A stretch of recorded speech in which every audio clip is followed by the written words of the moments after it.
Have you ever heard of the horror movie cycle? The basis of it is that when a horror film exceeds expectations and becomes insanely popular, studios attempt to capitalize on that and flood the market with films that fit this, we'll say, subgenre. In the 80s, slashers dominated the horror genre. Once Jason, Freddy, and Michael showed signs of losing their grip on the box office, teen horror films began to emerge in the 90s, with movies like Scream, I Know What You Did Last Summer, and The Craft. The 90s closed out with the Blair Witch Project, which spawned a whole subgenre of found footage horror that's still popular today. You get the idea. There's a cycle that has been taking place in the horror genre for decades. This wasn't necessarily the case in the 1970s, where the most popular films of that decade seemed to run the genre gamut. You had monster flicks, zombie flicks, sci-fi, you name it. In the middle of 1975, production began on one of the most popular entries in the history of horror films, The Omen, a film that would tackle the supernatural horror film in a way that had not been done before. On the 6th day of the 6th month of 1976, surely those numbers must have some significance, audiences were introduced to The Omen, the story of a young boy named Damien, the Antichrist, and the family that raised him. Audiences delighted in the chaos that would occur whenever the spawn of Satan appeared on screen, and horrific accidents seemed to occur. But what audiences didn't see in the film is the horror that took place during production. Horror that seemed to occur on a regular basis, just like in the film. Horror that has since been attributed to some kind of spiritual curse, just like in the film. And accidents that seem to actually mirror some of the horrors on screen. Horrors so real that they really deserve their own film in the genre. Seriously, why has that not happened? Quick disclaimer though, if we believed in superstition in any way, shape, or form, we definitely wouldn't be touching this one. Thankfully we don't, because honest to God, what the fuck happened to this movie?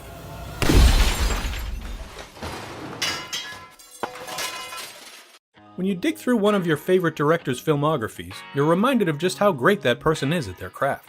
Richard Donner is certainly no exception. The man gave us some of our best memories from the 80s with films like The Goonies, Scrooged, and Lethal Weapon. In the 90s, he had settled into the career, doing projects with his favorite actors like Mel Gibson, in films like Maverick, Conspiracy Theory, and a couple more Lethal Weapons.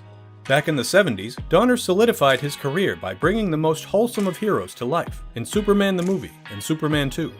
But it was just before Superman that Donner decided to tackle the horror genre. The Omen was almost certainly born out of the sociological climate of the early 70s. It was a time when the peace, love, and feel-good vibes of the 60s were quickly replaced with paranoid feelings post-Vietnam and Watergate. The general public mindset of no one is out to get you quickly switched to they really are out to get us and we won't realize it until it's too late.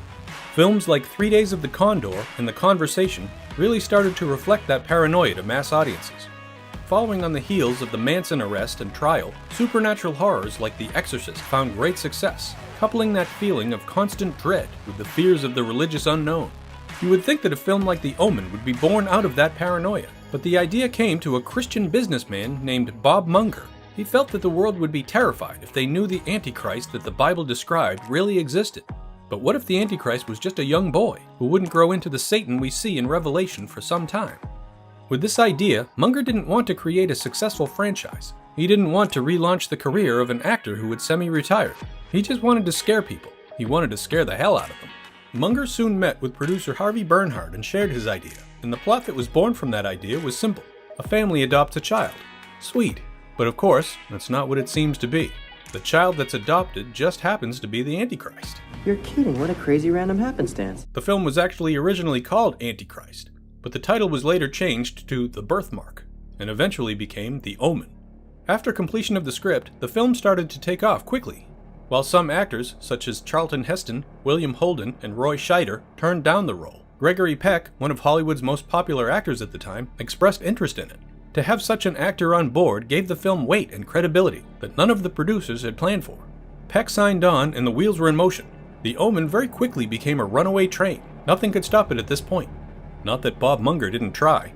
Munger, who was now signed on as the religious advisor to the film, insisted on a meeting with the producers just before production began. The purpose of the meeting was to warn producers of what was to come. Munger had a belief about the Antichrist that you've probably heard before. The greatest trick the devil ever pulled was convincing the world he didn't exist. If Satan wanted to convince the world that he wasn't real, and a film was going to be shown worldwide about him and his doings, Munger felt that everyone should be made aware of what could happen. And yet everyone moved on unfazed by the possibility of the supposed satanic retribution that might come their way. 3 months before filming began, a horrible tragedy struck as Gregory Peck's son committed suicide. No one could possibly explain what a tragedy like that would do to a father. No one could possibly know what was going through Peck's mind in the months after. But what we do know is that while he was devastated, Peck's agent convinced him to continue working so that the grief wouldn't consume him. In September of 1975, Peck boarded his plane for London, and somewhere over the Atlantic, his plane was struck by lightning. Let's stop here for a second. This isn't actually that uncommon. Planes get struck by lightning fairly often, so by no means are we saying, look at yet another horrible thing that happened. In fact, statistically, every commercial airliner is struck by lightning about once a year. It's not exactly normal, but it's not exactly odd either. What is odd is the fact that it happened to Gregory Peck's flight to London. Then it happened again to producer Mace Neufeld's flight to London, and it was rumored to have happened to writer David Seltzer's flight as well. So definitely 2, maybe 3 flights from LA to London, possibly all 3 planes struck by lightning. That's not coincidence. While most of the casting was complete at this point, the child who would play Damien himself had not yet been hired. Donner wanted to go with the child who didn't have a background in acting, so they decided to hold off on that role until they arrived in London. Once the production crew finally landed, casting calls were underway at schools in the city. Not long after, a blonde, green-eyed Cockney kid named Harvey Stevens read for the part. Producers were impressed, but Donner wasn't convinced. He wanted to see the ferocity that the boy needed to possess, so they had Stevens rehearse the church wedding scene. You know the one. As Damien slowly approaches a church, he becomes more agitated and violent, eventually fighting with his own father, refusing to go into the house of God. When Stevens rehearsed the scene with Donner, he kicked the director right square in the nuts, which is honestly what earned him the part. His hair was straightened and dyed black, and the son of Satan himself was now on board. The first shots Donner wanted for the film were aerial establishing shots around London. The crew had rented a charter flight, but the airline called them back not long after, claiming they had a better rental deal for the day. They would have to cancel the production's flight, but offered a discount for a later date. The day the flight was scheduled to take off with production crew, it instead took off with its new passengers. On takeoff, it flew through a flock of birds that damaged the engines. The plane crashed not far from the runway, colliding with a station wagon. 6 people died, and if it weren't for the last-minute change in plans, members of the crew, including Donner himself, would have been among those that perished. In October of 1975, production with the crew was underway. As everyone had some time to move past the travel issues and the doomed flight that they barely avoided, the next challenge met the crew head-on in the form of Rottweilers. Earning the title of Devil Dogs on set, the Rottweilers shocked members of the crew with just how vicious they could be in scene rehearsals. In fact, one look at what they could do convinced stuntman Terry Walsh that the gear he was given to protect himself from bites wasn't going to be enough. He was provided with felt, extra padding, even stainless steel. And it wasn't enough. Soon after action was called, it was clear that he didn't have enough protection, as the dogs bit through everything, right down to Walsh's arm. After cutting, it was apparently still difficult to get one of the dogs to even let go, and Walsh passed out from the shock and pain. That was the first animal attack. Oh yes, just the first. Scenes were shot in a safari park for the film, where animals needed to react to the Antichrist being among them. In one scene, at the advice of the park warden, a young baboon was tranquilized and put in the back of the car to elicit a reaction from the other baboons. Baboons, being a very family-oriented species, reacted as you would expect, and it was all caught on camera. Both actors were terrified from the ordeal, but Lee Remick especially was traumatized. She's often said in interviews following the film that her face, her screams, and her reaction overall were completely authentic because she was trapped and terror-stricken. And that's not all, there was a third animal attack. There was a scene that was shot in the Big Cats exhibit of the safari park that never made it into the final cut of the film. There was an animal keeper that was on hand to assist with the filming of the big cats the entire day, and the scene ended without incident. But the following day, hours after the production crew had left, that animal keeper was attacked and killed by one of the tigers. At this point, the crew had a very keen idea of what was happening, and rumors of a curse, because of the film's subject matter, made its way around the production. Producer Mace Neufeld was aware of the rumors, but by and large he wouldn't allow himself to be impacted by them, even after the lightning strike. Then this supposed curse started chasing him down again. The lobby of the Hilton Hotel in London was bombed, killing 2 people and injuring 63. This Hilton just happened to be where Neufeld was staying during the production, but it just missed him. He left the hotel with his wife minutes before. He didn't get that far from the blast, and claimed that he and his wife could hear the roar when it happened. She thought it was an earthquake. What else would people from LA think? But Neufeld knew it was a bomb. But again, just like the lightning strike, this wasn't that uncommon. Yes, bombings aren't like thunderstorms, but at the time, the IRA was bombing multiple locations in London. One of those locations just happened to be the hotel where the film's producer was staying. That on its own could be a coincidence, but you have to take into account the second bombing. Everyone on set was feeling the tension and the pressure of this production, including the producers and even Donner himself. In an attempt to put everyone's mind at ease, Gregory Peck invited the director and producers to his favorite spot in the city, a seafood restaurant called Scott's Oyster Bar. On November 12th, after reservations were made, members of the party headed to Scott's, when, boom, it happened again. The restaurant was blown up just minutes before Peck's party arrived. Again, they could have all been coincidences. But again, members of the crew for the Omen narrowly avoided disaster and mortality. Despite all of the disasters, Donner himself forbade anyone to discuss the possibility of a curse on set. But it couldn't be avoided. Whispering continued throughout the shooting schedule. And just like Donner couldn't control the whispers, he couldn't control the overall belief that something was wrong. This became apparent when Lee Remick refused to shoot the balcony fall as it was planned. Though Donner tried his best to convince her that everything would be safe, Remick wasn't having it. Instead of showing Remick plummeting to her death from the upper floor, the shot was instead changed to a bowl of water slowly falling, then cut to Remick struggling to hang on for her life. Donner actually had to rewrite the script based on fears among the crew. He had to rework how that scene would be shot. He also eventually had to change the film's ending. The original cut of the film had the father killing Damien, a scene that Gregory Peck was none too thrilled about shooting less than a year after his own son's death. It was rewritten and reworked so many different ways that the film was set to end with a shot of 3 caskets. One for the mother, one for the father, and one for Damien. After viewing the original cut, the studio asked for an ending where Damien could live, so that the film could possibly cash in on sequels in the future. Donner eventually reshot the ending, but had a little fun with it that time around. As the audience sees 2 caskets, the camera tilts down to Damien, who turns and looks right at the audience to close out the film. During this shot, Donner started yelling, "Don't you dare laugh, Harvey!" which of course caused the young boy to laugh, giving audiences one of the creepiest smiles in movie history. So finally, the picture was complete. The crew made it back safely to LA, and The Omen was released to tremendous success. With the help of a $2 million marketing campaign, the same price tag as the budget for the film, The Omen grossed $4 million on its opening weekend, and went on to gross over $60 million in total. It holds an 86% on Rotten Tomatoes and has earned its place as one of the scariest films ever made on many lists, including the Chicago Film Critics Association and the American Film Institute. Perhaps the highlight of all the accolades the film has received is its memorable score. The film's composer, Jerry Goldsmith, utilized pioneering, bone-chilling Gregorian chants and changed the course of horror movie soundtracks forever, and subsequently won him his only Oscar for Best Original Score. The film spawned, no pun intended, 2 sequels, a remake in 2006, and a television series. After all of that, the actors moved on to other projects. Donner specifically focused on happier ones. And The Omen went down in horror and film history. That should be it, but the supposed curse of The Omen didn't end there. Perhaps the most horrific scene in the entire film came from stunt coordinator John Richardson in the form of a decapitation. The desired effect of the scene was to use 5 cameras, then cut between the footage from each to lengthen the incident itself. Frightened moviegoers who covered their faces would be tricked into lowering their fingers from their eyes, and they would still catch the gruesome shot whether they wanted to or not, and that shot would haunt them long after the film was over. As it turns out, that shot would haunt Richardson as well. 12 months after the stunt was shot, Richardson was in Holland working on his next picture, A Bridge Too Far.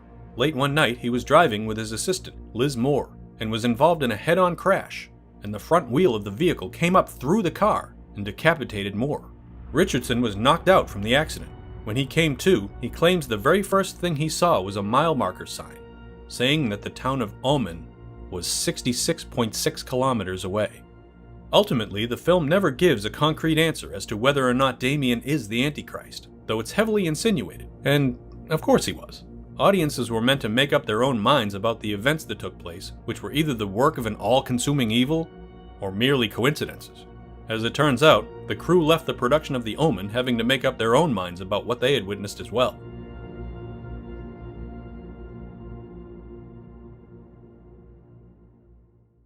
The story of 112 Ocean Avenue, Amityville, New York, can be thought of as a story in two parts.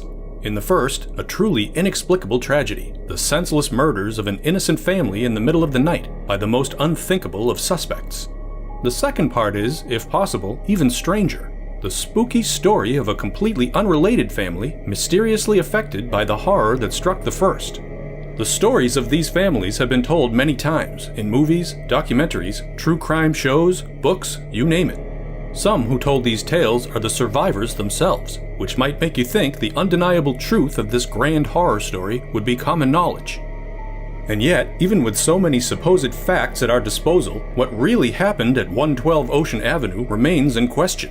Even after all these years, we wonder about the events that inspired the original book and the 1979 film known as the Amityville Horror. So let's take a look at what we know, what we think we know, and what might never be known. Or in other words, what the fuck really happened to this movie?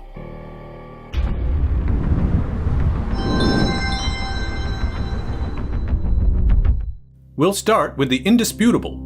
On the morning of November 13, 1974, 6 members of the DeFeo family, 4 children and their 2 parents, were murdered in cold blood. The DeFeos were considered an upstanding family in the posh South Shore town of Amityville, except for son Ronald DeFeo Jr., who was known by locals as an addict and unruly troublemaker.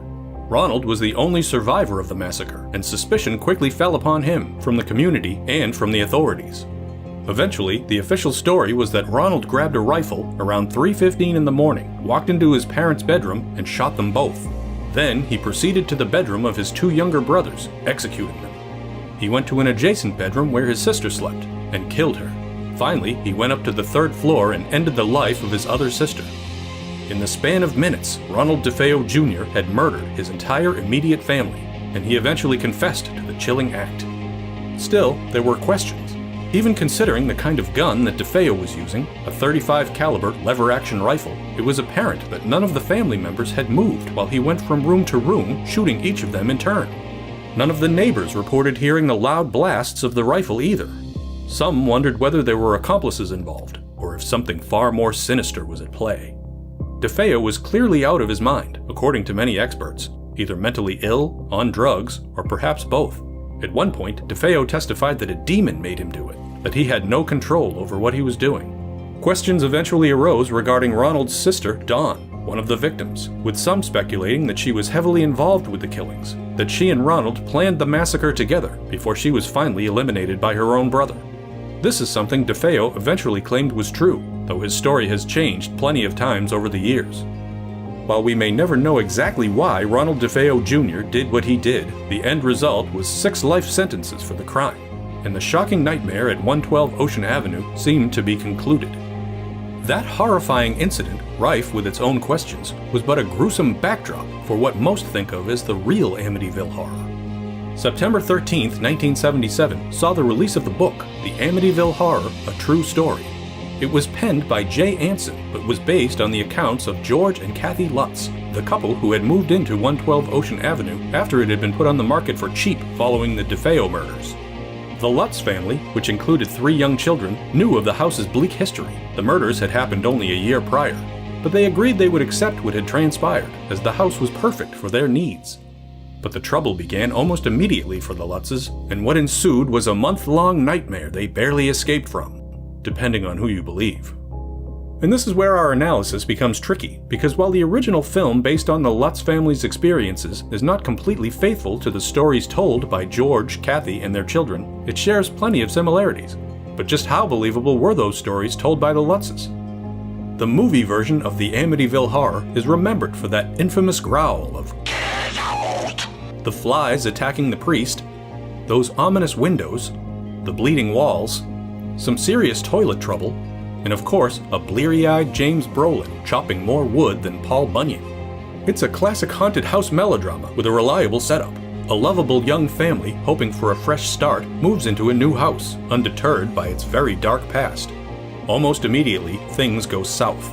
Dad wakes up violently every night at the same time. The mother, played by Margot Kidder in her first big post-Superman role, has shocking visions of the murders that took place where she sleeps. The youngest daughter starts talking to an imaginary friend. She says she wants me to live here forever and ever, so we can all play together. And the local priest is scared shitless of the place, and for some inexplicable reason can't seem to contact the family to warn them. But as a movie, nostalgia might lift it up for some, but it's a pretty routine affair, mostly notable for the over-the-top lead performances, and a few of those memorable visuals. What has kept it alive throughout the years is that connection to the true version of the events. The idea that what we witness in the film could be even half of what really happened, an irresistible prospect for those with an interest in the paranormal. But let's assume for the moment that the Lutz's account is true, if slightly exaggerated, and take a look at how the film depicts their 28 days of alleged peril.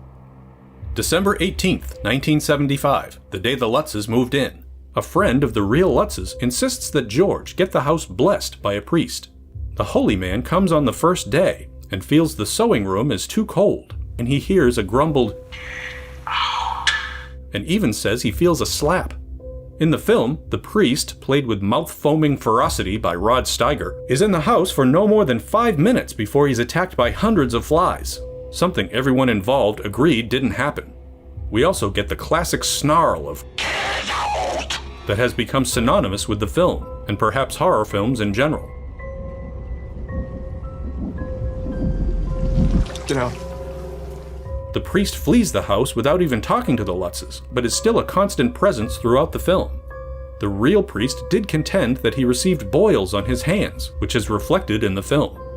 Also apparently on the Lutzes' first day on the premises, the family dog Harry almost killed itself after jumping over a fence and choking on its leash.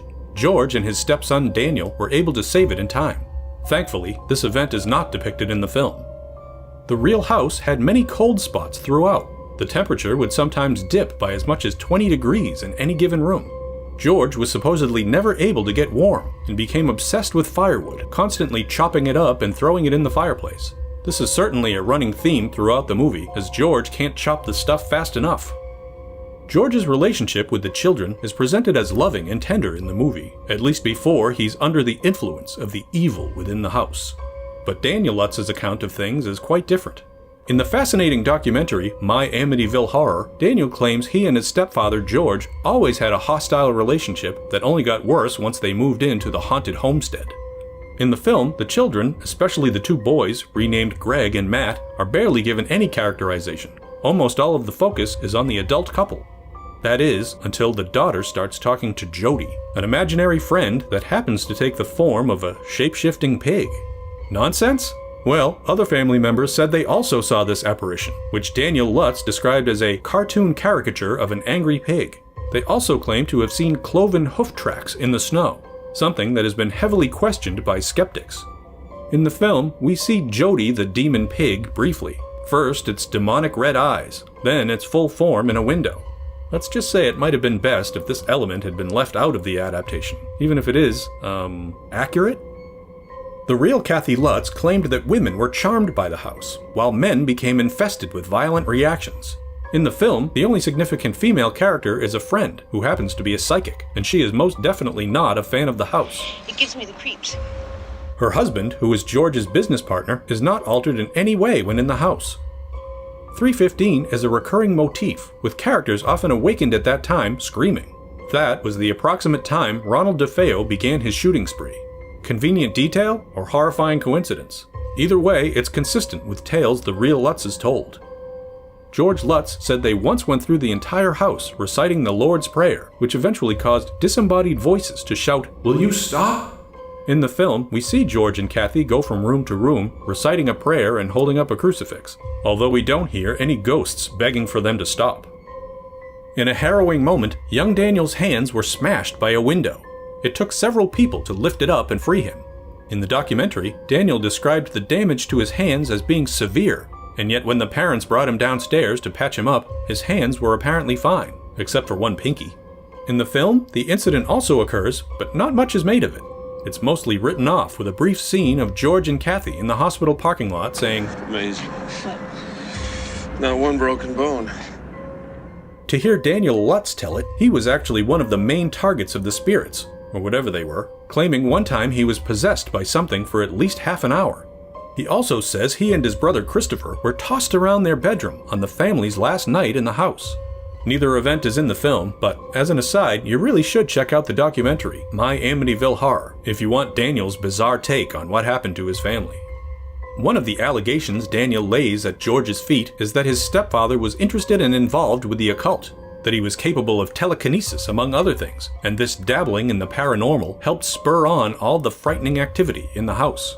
This element is completely left out of the movie, and indeed omitted from most versions of the story, although brother Christopher has indicated in interviews that he too believes George's interest in the occult was to blame for the supernatural happenings. One unusual way the spirits purportedly tormented the real family was by playing very loud band music in the house during the night. A ghostly marching band evidently strode through the house, disrupting George's sleep. This is in the film, although in a fairly muted fashion.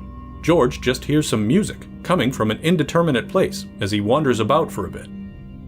One of the more famous scenes in the movie sees a babysitter get locked into a closet by the mischievous invisible friend Jody, while the daughter looks on dispassionately.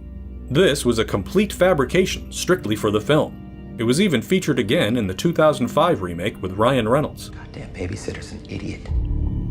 In one dramatic moment in the movie, the Lutzes and their friends find a hidden red room in the cellar, which may contain the spirits of whatever is haunting the place. The Lutz's psychic friend flips out when they discover the room, which was helpfully sniffed out by the family dog, and George sees a strange apparition of himself inside. This could be the passage to hell. In reality, the room was nothing special. The subsequent owners of the house said it was simply a small closet that wasn't concealed in any way. Whether or not this tiny room was home to pure evil is still up for debate.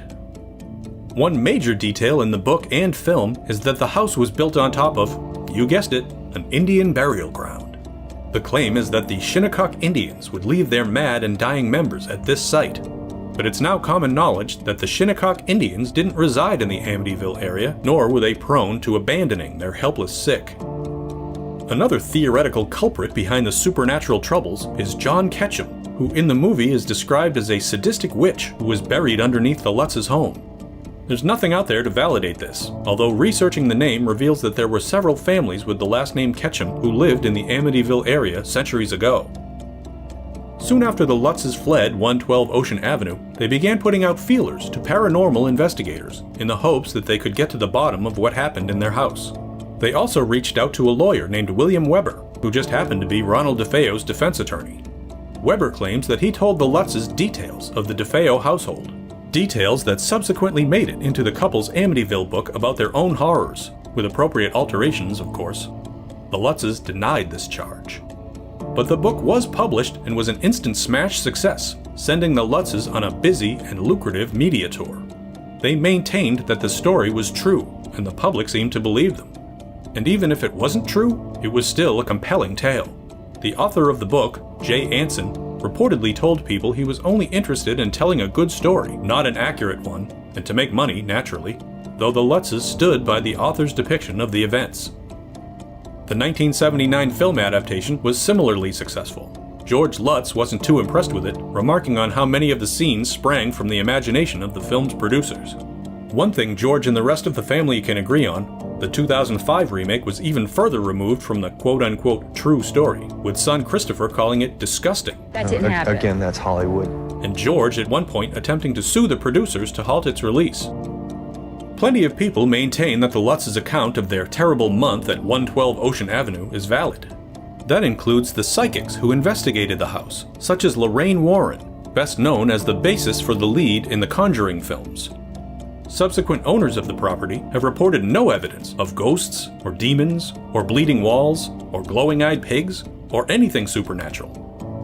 Ultimately, the factual accuracy of the Lutz's initial accounts of the events at 112 Ocean Avenue are up to you.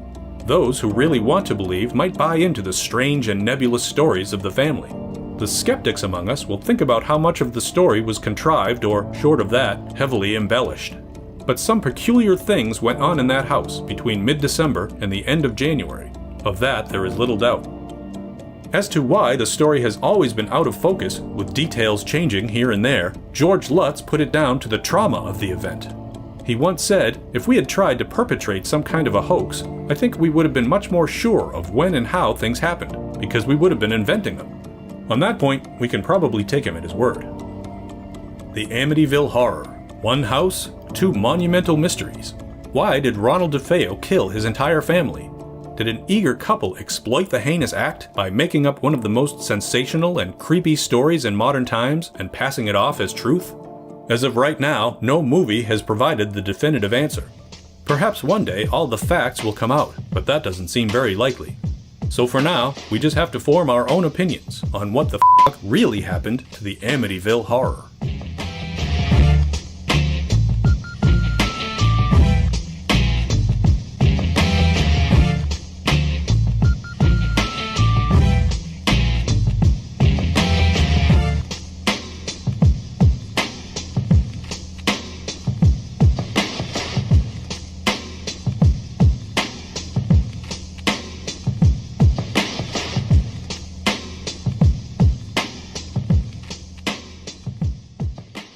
Thank you for clicking on our video, everybody. If you like what you saw here, please make sure you like the video and subscribe and share with your friends who like this sort of content. JoBlo was created by movie fans for movie fans, and we appreciate your support.